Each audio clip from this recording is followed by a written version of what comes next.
विधानसभा चुनाव के दूसरे और आखिरी चरण के लिए प्रचार थम गया। अब कल यानी कि 11 नवंबर 122 सीटों पर वोटिंग होने जा रही है। राज्य के 20 जिलों में वोटिंग की यह प्रक्रिया कल बड़े स्तर पर नजर आएगी, जिसमें आपको बता दें कैमूर, औरंगाबाद, रोहतास, जहानाबाद, अरवल, नवादा, गया, भागलपुर, बांका, जमुई, पूर्णिया, कटिहार शामिल है। इसके अलावा और भी अहम सीटें हैं जो दूसरे चरण का हिस्सा है, जिनमें अररिया, किशनगंज, सुपौल, मधुबनी, शिवहर, सीतामढ़ी भी और साथ ही पूर्वी और पश्चिमी चंपारण में भी वोटिंग होगी। यानी कि पहले चरण में जहां 121 सीटों के लिए वोटिंग हुई, जहां पर 14 मंत्रियों की किस्मत कैद हो गई, तो वहीं दूसरे चरण में 122 सीटों के लिए वोटिंग यहां पर होनी है। और सभी पार्टियों ने देखिए चुनाव प्रचार में अपनी पूरी ताकत यहां पर झोंकी है।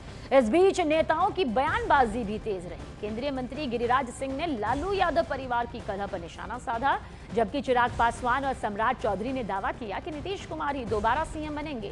तेजस्वी यादव ने चुनाव आयोग पर सवाल उठाए, तो वहीं जेडीयू ने कहा कि किसी महिला को मुख्यमंत्री रोजगार योजना की 10,000 की रकम वापस नहीं करनी होगी। प्रचार के दौरान मुख्यमंत्री नीतीश कुमार ने 1000 किलोमीटर की यात्रा कर जनता से सीधा संवाद भी किया।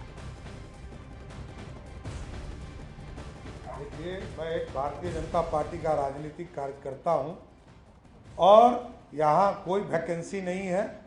नीतीश आज भी है और कल भी रहे। पहला चरण का चुनाव जब खत्म हुआ उसमें हम लोगों की भारी बढ़त है और आज दूसरे चरण का प्रचार जो है खत्म हुआ है। इसमें चाहे बुजुर्ग हो, माताएं बहनें हो, नौजवान युवा साथी हो, हर जात हर वर्ग के लोग जो है महागठबंधन के पक्ष में मतदान कर रहे हैं।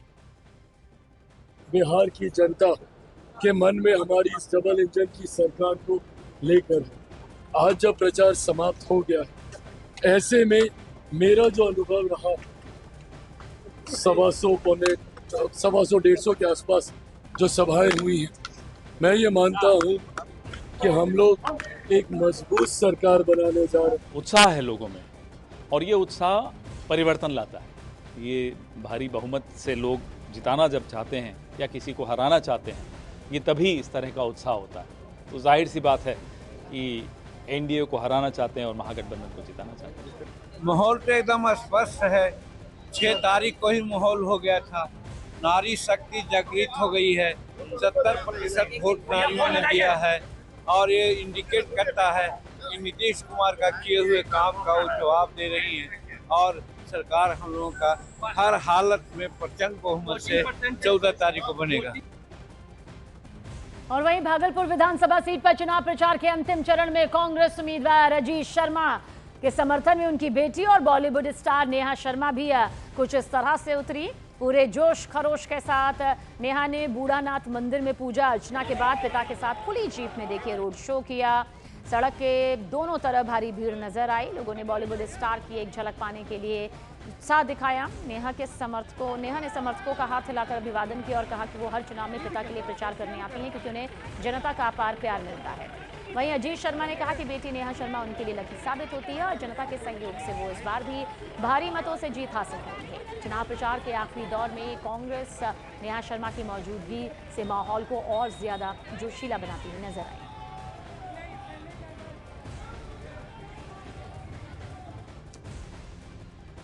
डैड को सपोर्ट करना है और इस बार तो एनडीए की सरकार ही आएगी। बस लोगों का प्यार चाहिए। अभी रैली में जाएंगे, देखते सब कैसा चलता है। Thank you for all the good wishes. लोगों से क्या कहेंगे भागलपुर की जनता से? पापा का काम ही बोल रहा है, मुझे कहने की कोई जरूरत नहीं है। बस गुडविल के लिए ये रैली करेंगे ताकि सब लोग जो इनसे इतना प्यार करते हैं आएंगे एंड अवेयर रहेंगे कि 11th को वोटिंग है, तो जाके बाहर वोटिंग। और वो लकी इतना मेरे लिए है कि जनता उससे इतना प्यार करती है कि बिल्कुल हम जीतते हैं हर बार। इस बार भी जनता का डिमांड था कि बॉलीवुड अभिनेत्री नेहा शर्मा को बुलाइए, जो हमारी बेटी है। वो फिर आई है। हमको लगता है कि कहीं कोई लड़ाई नहीं है, कोई लड़ाई नहीं है भारतीय जनता पार्टी या किसी से। जनता सब 3 बार जो विधायक चुनी, हमारा काम को देखिए, ईमानदारी से काम को देखा है। इस बार भी हमको लगता है भारी बहुमत से मुझे चुनाव जिताने का काम करेगा। और बिहार के सासाराम में केंद्रीय गृह मंत्री अमित शाह ने महागठबंधन पर तीखा हमला बोला। अमित शाह ने कहा कि महागठबंधन घुसपैठियों के लिए कॉरिडोर बना रहा है, हमें घुसपैठियों का नहीं युवाओं का वोट चाहिए। अमित शाह ने कहा कि विपक्ष घुसपैठियों को वोट बैंक बना रहा है जो बिहार और देश के युवाओं का हक छीन रहे हैं। अमित शाह ने राहुल गांधी और तेजस्वी यादव पर निशाना साधते हुए कहा कि उनकी यात्राएं घुसपैठियों को बचाने के लिए निकाली जा रही हैं।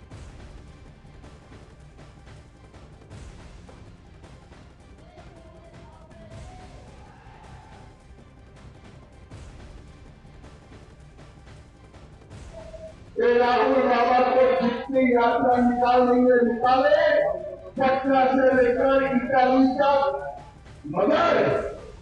मगर वो घुसपैठियों को बचा नहीं पाएंगे। देश और बिहार से एक घुसपैठियों को हम चुन कर निकालने का काम करेंगे।